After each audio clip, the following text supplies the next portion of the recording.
Arzu edirəm ki, sizlə birlikdə gedək Şuşaya. Gedəcəyik. İnanın ki, gedəcəyik. Xoşbəxt adamam ki, ata vəsiyyətini yerinə yetir. Əziz Şuşa, sən azadsan. Əziz Şuşa, biz qayıtmışıq.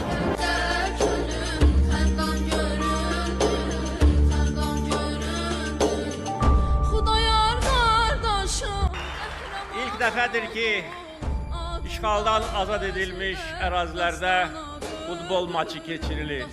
Bu münasibətlə bütün Azərbaycan xalqını ürəkdən təbrik edirəm.